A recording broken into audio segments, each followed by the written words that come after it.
Hi, welcome to Lively Arts. Interesting, we're going to go straight away with the appearance of a new play, Spanish Eyes, and its author, Eduardo Ivan Lopez. Now, I know him, see?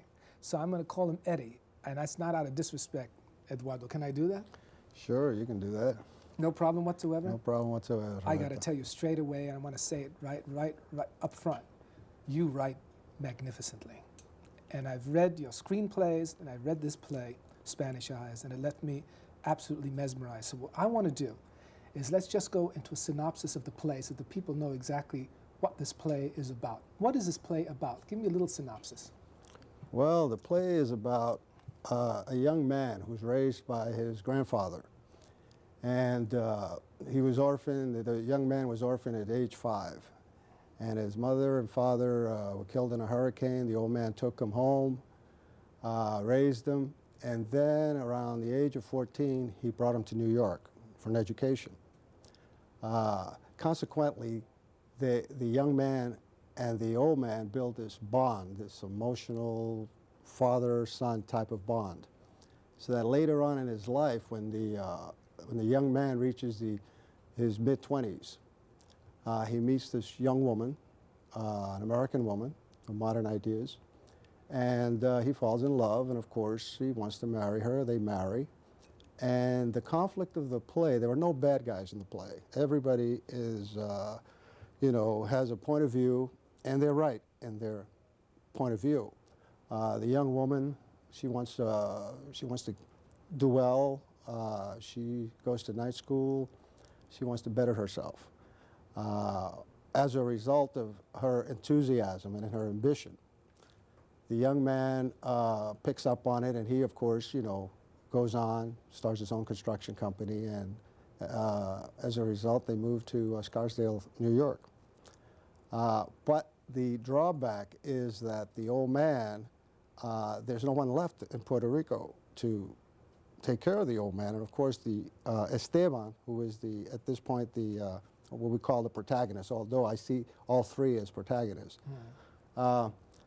He has to take care of the old man because that's the way it was done in Puerto Rico from the early days. You just take care of the old people. Now, wait a minute, Myra is not a Puerto Rican girl then? No, she's an American girl from middle class, working class family from Queens, actually. And the father's a blue-collar worker, but she has ambition. She wants to get ahead. And when she marries this young man, she sees him as a diamond in the rough, somebody that has a great love, a great capacity for affection, and she marries him. She doesn't realize the culture shock that she's in for when she marries someone from Puerto Rico. And therein lies the meat of the play. Right. The conflict develops as she, immediately after the wedding, Esteban, the young man, tells her that, they got to find an extra room. They have to find a bigger apartment so that they can find a room for the old man. Of course, to her, her idea of people, or the American way, not necessarily all Americans, but modern New York type American, they feel that, well, gee, we're just starting out in life. We're a young couple. We have to get to know each other. We don't want our in-laws living with us. Yeah.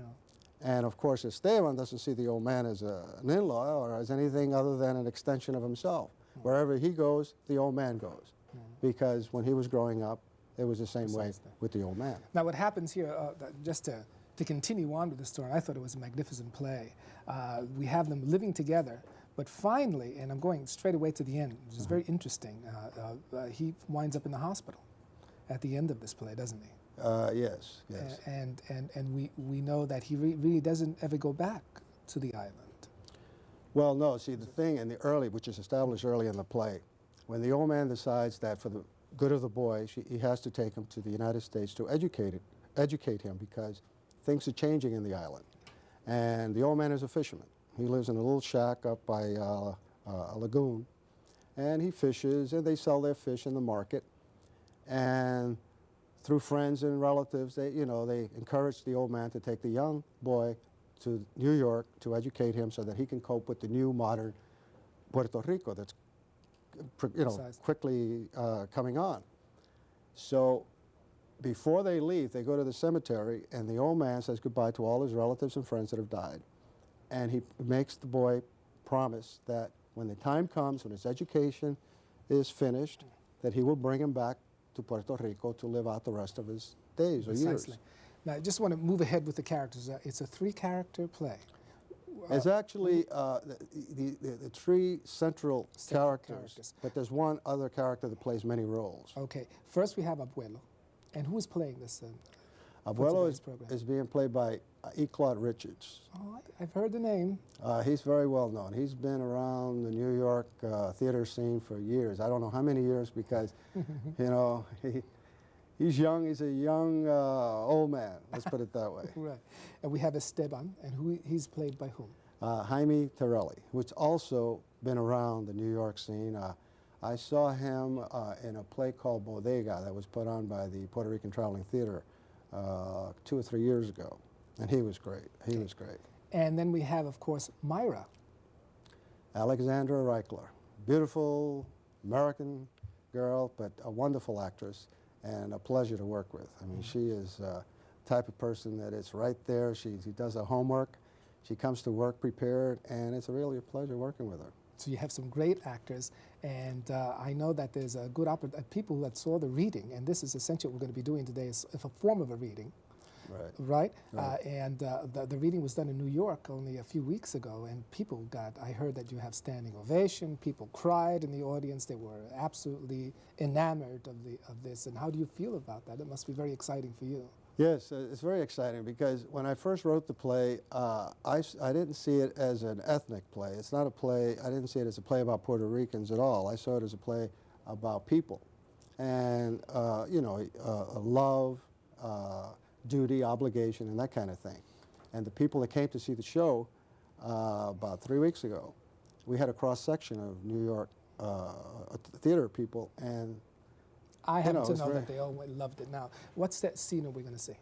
We're going to see the dinner scene. They have already been married. He's done very well. He has a construction company, and they just moved to Scarsdale. Maybe they've been there 2 or 3 months, and she's just bought all brand new furniture for the house. And of course, the old man is still, you know, he was never one that had table manners, so to speak. So she's having a hard time dealing with the fact that she's got this beautiful home, and you have this old man, it's like a bull in a china shop. Oh, this is going to be hilarious. So there's a little bit of comedy here. Ladies and gentlemen, straight away after these messages, we're going to come back. We're going to see a little of Spanish Eyes. Boy, are you going to be mesmerized. See you in a minute.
And you paid good money for this junk? Her legs are so thin, I don't think it can hold my weight. What's he saying? He thinks the chair is unsafe. Don't worry, Abuelo. Sit down, he'll hold you. What's unsafe about it? Those are brand new chairs, originals. If I sit, it's going to break. What's he saying? Nothing. Abuelo, sit down, please. Come on. I could make you some real solid chairs, ones that people can sit on. Can't you do something about his hat? You know he never takes off his hat. Well, he can make an exception for dinner. He's not gonna take off the hat, so I mean, don't bother with it. Forget about that hat, huh? Be a little flexible. Flexible? How much more flexible can I be? He does what he pleases. He has his own way about everything. Mayra. All right, let's eat. Oh, all right. You can start now, Abuelo. Try the consommé. The what? Right in front of you, the soup. This? This is soup? Looks like dishwater to me. It's clear broth. Very good. Does he have to make so much noise? It needs seasoning. He's ruining the consommé. Esteban, you should teach her how to cook. Next time, tell her to put some meat in it. He likes your consommé. Pass the potatoes. This is veal, isn't it? Yes. Tell him to use the serving spoon. He's taking all the veal. I only stuffed 5. It's on potatoes? Oh, Esteban, tell him to use his napkin. Well, it's veal, Abuelo. Stuffed. Stuffed with what? I don't know, with Parmesan cheese. Abuelo, cover it with your napkin. I haven't tasted anything this awful since my sister Stelita was married. He doesn't like my dinner? No, he was just surprised. He thought he was putting potatoes into his mouth. Hey, Tia Stelita was married once? Sure. She married Don Rufino's youngest son, Lucasio, a tall, skinny guy with buck teeth. I didn't know that. I thought Tia died an old maid. No, she was married once. He must have been hung like a horse. What's he saying? Why do you say that? This is all news to me. You're talking about Tia Stelita, your sister, the one that used to go from house to house because she didn't have a home of her own? The very same. So what happened to this Locasio, her husband? What are you two talking about? He's telling me a story. Well, what kind of a story? Just a story, an old story about his sister. Well, I want to hear it. Well, you can't hear it. He's telling it in Spanish. Shit, I'm gonna learn Spanish if it's the last thing I do. Jesus, Myra, what's your language? What for? He doesn't understand a single thing I say. Look, I'll tell you what. I'll translate it for you after he tells it to me. Can't you translate it as he tells it to you? No, Why not? because I'll be too busy translating and I'll forget the story, the whole point. Well, just translate the highlights. Mayra. Now, tell me about Estelita. I mean, when did all this take place? Well, as you know, in those days, single women were not allowed to talk with young men. So Estelita had lived a very sheltered life with us at the farm. One day, she saw Lucasio and went crazy for him. For the next month, she bugged the hell out of my father. She wanted to marry Lucasio. So my father and Lucasio's father arranged the marriage, and it was arranged. Tell me what he's saying. Myra, please, I'm trying to listen to the story. All right. So they got married. What happened to this Lucasio? Somebody killed him? No, nothing like that. We had a great time at the wedding. It was held in Don Rufino's big house. And for the first time, Estelita looked beautiful. Oh, come on, Abuelo. I mean, what happened with Lucasio? Well, after the party, everybody went home. Estelita and Lucasio went to the new house we had built for them. But when Mama, Papa, Juanito, and myself got home, guess who was standing on the living room? Estelita. Estelita? Mm-hmm. Mama got worried right away. She thought something had happened. But Estelita would say nothing. But Papa threatened to take her back to Lucasio.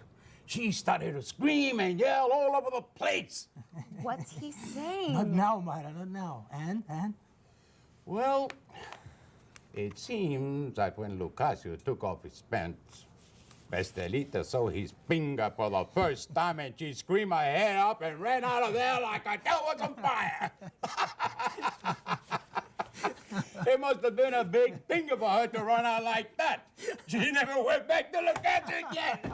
Oh! My new chair. Oh, Esteban. The following weeks, I did everything I could to improve relationships between Mayra and Abuelo. I mean, Mayra really tried a lot. I mean, despite the language, she really tried warming up to the old guy.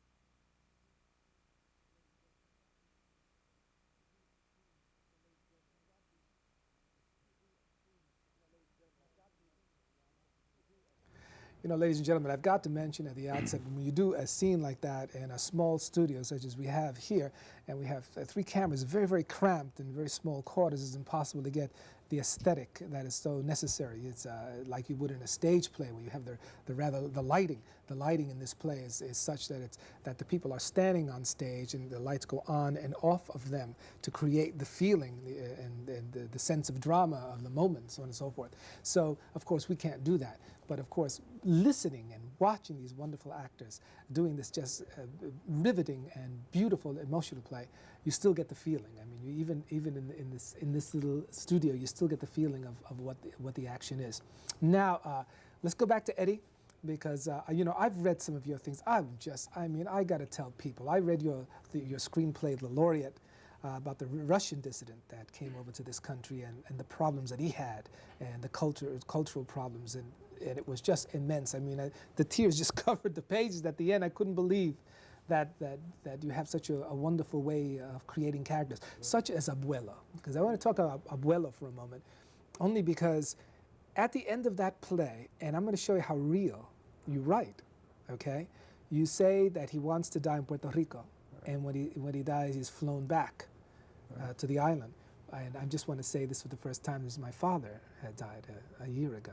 Oh. And that's exactly what he wanted to do, to be flown back to Puerto Rico, and that's exactly what we did. So this play hits home, and apparently something about the earth and being part of a certain territory is very important to people, that feeling of the earth. Right. And this fits Abuelo, doesn't it? Well, yes, especially the old-time Puerto Ricans, like Abuelo, because they're people who are people of the land and of the sea, and everything to them is very basic. It happened with my grandfather too. When he died, he wanted to die in Puerto Rico. He died here, and we had a fly, you know, we flew his body to Puerto Rico to bury him there, because that's where he wanted to be buried. Give the concept to the people, the concept of the jíbaro. What is a jíbaro? Well, a jíbaro... The best way of looking at it. Yeah, a jíbaro is, well, there's other terms, a campesino, people that grow up in the mountains. I guess you would call them like hillbillies. People who are far from the cities, who grow up in small enclaves of like little villages, and they become very regional. And when they come to the big city, of course, you know, they're always a few years behind the times, or maybe 50 years behind the times. So when people see them with the pants up to here, they call them high water pants. Yeah, right. So they know right away this is a jíbaro, because he's from the hills. That doesn't exist anymore, does it, Eddie? Oh, sure. There are still areas in Puerto Rico that are very remote, and people still live out there, and they're very, you know, separated. I know that this play is so good that it was picked up by an agency, and people are looking at it very carefully in California for a possible April or May opening. Can I say that? Can I also say who may want to do the starring role in this? Oh, sure. Is it okay? Sure. Is it Jimmy Smits from LA Law? Well, I got a phone call from Jimmy Smith's agent out in Creative Artists, agency, and they read the play. They didn't see it. They read the play, and the agent felt that it would be something that he might be interested in. So they called me and told me that if we do get a production going between sometime in April of this coming year, he would be very much interested in playing the lead role. We're still in the process of trying to get a production. I mean, these things don't happen overnight. We have a lot of producers that are reading it and talking about it, but nothing solid yet. Boy, this is exciting. We're launching this play right here at Lively Arts. I'm very excited about it, really. And of course, Alexandra Reichler. Do you say that Reichler with No, the guttural sound? like or? a K. It's like a K sound. You're a New York actress. Yes. And you've been in the scene not too long because you're rather young. I'm not quite as young as I look, although I suppose I shouldn't say that over the air.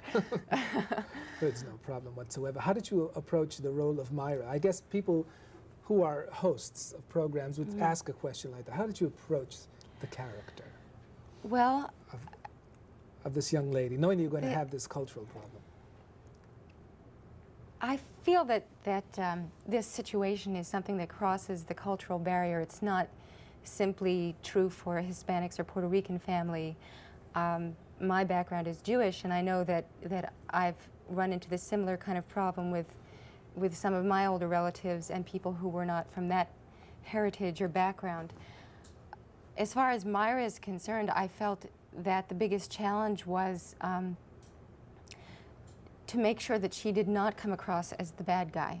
As Ed was saying earlier, there are no bad guys in this show. It's a matter of the circumstances. It's a matter of the situation. But do you love Esteban? I mean, you gave him a little problem there. Well, apparently, he doesn't want to make love to you. I don't understand this guy. What's wrong with him? I guess you read the play because it doesn't come out in this scene. No, I know. But he just, there's some scenes there where he's trying to throw you on the floor. And, while you're trying to throw him on the floor, and he doesn't want to make love to you. Well, that I think can happen in any relationship, not necessarily one with cultural problems going on. And I think in that particular case, it's a matter of him working too much, and he feels caught up in the conflict of this choice that he has to make between Myra and Abuelo. And that's the crux of the play, is that he's caught in the middle in this cultural problem. I think, no question, I as Myra love him very much. But then we run into this problem, and I want something more than he's willing to give me because he is caught. Abuela wants something else. I want one thing. We're both pulling on him in different directions. See, Eddie, this is what happens when you want someone to go to, from Puerto Rico right to Scarsdale. Boy, their lives change drastically. You know that, don't you? Oh, sure. Scarsdale has his own sort of society there. There's a universal message that we were talking then. I guess we're talking about the universal message of people mixing from different cultures and having the problems of translating their thoughts and images and so on, being able to inhabit the same environment, I guess, isn't it? And that's what we're trying to do partly in this play. We're revealing a culture, but it could be any culture. No? Well, yes, it's very interesting. When we did the show in New York. This is, I think, the second or third reading that we've had of the show. And I've had people, I had a Japanese man come to me in tears telling me that he had a similar experience with his father when his father died, and that he was very close to him. And the play just sort of brought out all these feelings and all these memories. And it's happened, with people who are, like Alexandra said, Jewish men, Spanish people. You take a cross-section of the country. Let's face it, if you have someone that is very close to you and you love that person, you lose that person, it's a very emotional experience. And I don't think it's necessarily true of one particular ethnic group. That's why when I wrote the play, I wasn't thinking of that. True, two of the characters are Hispanic, but they're just people like everybody else. And just, I just want to very quickly touch on the fact that we would like to see plays such as this on the boards in New York City. And we also want to see some of the screenplay with Hispanic actors in Hollywood in the coming years. You think that's possible? Anybody know about this? Well, I think that there are a lot of actors now that are coming into prominence, like a Jimmy Smith, Raul Julia. They're crossing over, doing other roles.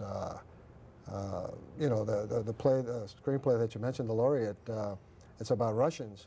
And yet, you know, I can see some of these actors like Raul Julia playing one of the Russians. I mean, let's face it, if they're good actors, they'll make you believe the character. If they're not, well, it doesn't matter what they are. Alexander, do you agree with me? Do you think that he should be on the boards in New York City? I mean, should Eduardo Lopez be a recognized entity in the world of writing and screenwriting and playwriting? I think he's a tremendous writer. I know he's written a number of things, and I think that Spanish Eyes just reads so well. The first time I read it, I thought, this is a wonderful play. It's not always easy to do that with a play. Sometimes it's hard to tell when you're just reading it how it will actually look once you get it on its feet. You know what's good about Eddie when he writes? I keep thinking of Isaac Bashevis Singer. When he writes in a storytelling manner, in a very simple way that goes directly to your heart. In other words, he is the poet that says the feelings that we can't convey, but he can convey in character. Yes. Do you feel that about Eddie? Very much so, but it translates, so he translates it so quickly into character and dialogue that it's not a matter of, it's not clunky at all. It just flows as if it were real life. And you do it with your screenplays and you do it with your plays, and I'm very excited about this. I want to see an opening in April and May. I think you're going to be very, very successful. I think we're all going to be talking about you, so you have to continue writing. You have to continue doing all the mad things that you have to do in New York City to get this on. And then when it happens, of course, we'll have another show. And then we'll have, I don't know, what do we drink? A big gallon of Kool-Aid or something. I don't know. Anyway, Eddie, it's very nice meeting you. Yes, thank you. And Alexander, it's a pleasure and an honor meeting you as well. Me as Ladies well. and gentlemen, it's a pleasure and honor to have you all here for this auspicious occasion. Spanish Eyes, written by Eduardo Lopez, a name that you should remember because he's going to be all over the place.